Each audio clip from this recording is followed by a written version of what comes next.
അപ്പോൾ ഞാൻ ഇന്ന് ഫുൾ ഓഫ് തിങ്കിങ് ആയിരുന്നു, വേറൊന്നുമല്ല. ഇന്ന് എന്ത് ചെയ്യണം എന്ന് ആലോചിച്ചിട്ടായിരുന്നു എൻ്റെ തിങ്കിങ് ഫുള്ള്. അപ്പോൾ ഈ ഒരു വാട്ടർ ബോട്ടിൽ ഞാൻ ഫ്ലിപ്കാർട്ടിൽ നിന്ന് വാങ്ങിച്ച കേട്ടോ. ഒരു 376 റുപ്പീസ് അങ്ങാണ്ടേ ഉള്ളൂ. ഇതിന് വേർത്ത് പ്രോഡക്റ്റാണ്. പിന്നെ നമ്മളിപ്പോൾ ചെയ്യാൻ ഉദ്ദേശിക്കുന്ന ജേർണലിംഗ് ആണ് കേട്ടോ. അങ്ങനെ ആലോചിച്ചു. എന്നിട്ട് ഞാൻ ഇതാ സ്റ്റാൻഡൊക്കെ എടുത്ത് നേരെയാക്കി. അവിടെ എന്തൊക്കെയോ പറയുന്നുണ്ടായിരുന്നു. അങ്ങനെ നമ്മൾ ലൈറ്റെല്ലാം സെറ്റാക്കി സ്റ്റാൻഡൊക്കെ വെച്ചിട്ട് ഇതാ എൻ്റെ ജേർണൽ ബുക്ക് ഓപ്പൺ ചെയ്തു. അതിനകത്ത് ഞാൻ ചിലതെല്ലാം ബ്ലാങ്ക് ആയിട്ട് ഇങ്ങനെ ഇട്ടേക്കും കേട്ടോ. അപ്പം ഈ ഒരു ജേർണലിംഗ് എന്ന് പറയുമ്പോൾ ഒരു സിമ്പിളി ജേർണലിംഗ് ആണ്. ആർക്കായാലും ചെയ്യാൻ പറ്റും. ഒരുപാട് പ്രോഡക്റ്റ്സ് ഒന്നും വേണ്ട. അപ്പോൾ നിങ്ങൾ ആരെങ്കിലും ചാനൽ സബ്സ്ക്രൈബ് ചെയ്യാതെ കാണുന്നുണ്ടെങ്കിൽ ഒന്ന് സബ്സ്ക്രൈബ് ചെയ്തേക്കണേ. നമ്മളിപ്പം മിക്കവാറും 500 സബ്സ്ക്രൈബേഴ്സിൻ്റെ ഗീവ് അവേ ഒക്കെ നടത്തും കേട്ടോ. ഇപ്പോൾ എൻ്റെ യൂട്യൂബ് ചാനലിൽ 189 സബ്സ്ക്രൈബേഴ്സേ ആളൂ. നമ്മളിങ്ങനെ ആലോചിക്കുന്നുണ്ട് 500 സബ്സ്ക്രൈബേഴ്സിൻ്റെ ഗീവ് അവേ നടത്തണമെന്ന്.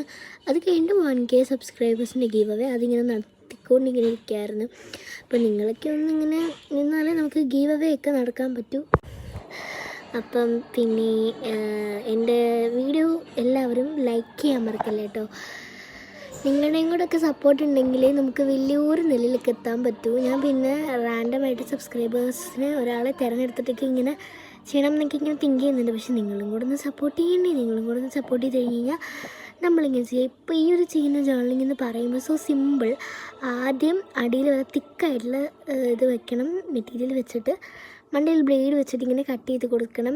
ഒരു പേപ്പർ എടുത്തിട്ട് എന്നിട്ട് അതിങ്ങനെ ട്രയാങ്കിൾ വെച്ചിട്ട് കയറി കൊടുത്താൽ മതി. So simple. എന്നിട്ട് ആ ഒരു ഷീറ്റ് എടുത്ത് മാറ്റുമ്പോഴത്തേക്കും ഇങ്ങനെ ഒരു ഇത് കിട്ടും.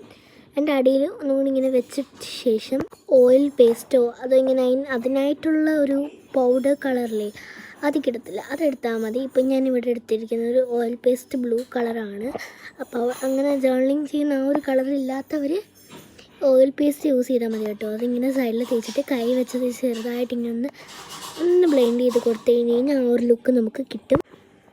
എന്നിട്ട് ഇപ്പം എൻ്റെ ആ ബുക്ക് എടുത്ത് മാറ്റുമ്പോഴത്തേക്കും ഇങ്ങനെ കിട്ടും. ഇതെനിക്ക് ഷോപ്പിൽ ചെന്നപ്പോൾ ഇത് വേസ്റ്റ് മെറ്റീരിയൽ കേട്ടോ. ഇതിനകത്ത് ഞാൻ ഏകദേശമൊക്കെ വേസ്റ്റ് മെറ്റീരിയൽ വെച്ചിട്ടുള്ള ജേർണലിംഗ് ആണ് ചെയ്യുന്നത്. അങ്ങനെ നമ്മളതടിച്ചു. എന്നിട്ട് എൻ്റെ സ്റ്റിക്കർ ബുക്കാണ് ഗൈസ് ഇത്. ഇതിനകത്ത് നിന്ന് കുറച്ച് സ്റ്റിക്കേഴ്സൊക്കെ ഒടിച്ചെടുത്തു.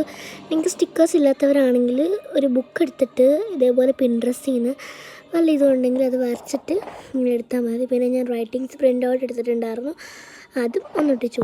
അപ്പോൾ അതും കൂടെ ഒട്ടിച്ചു കൊടുത്തു. അപ്പോൾ അത്രേ ഉള്ളൂ ഗൈസ്. Bye bye.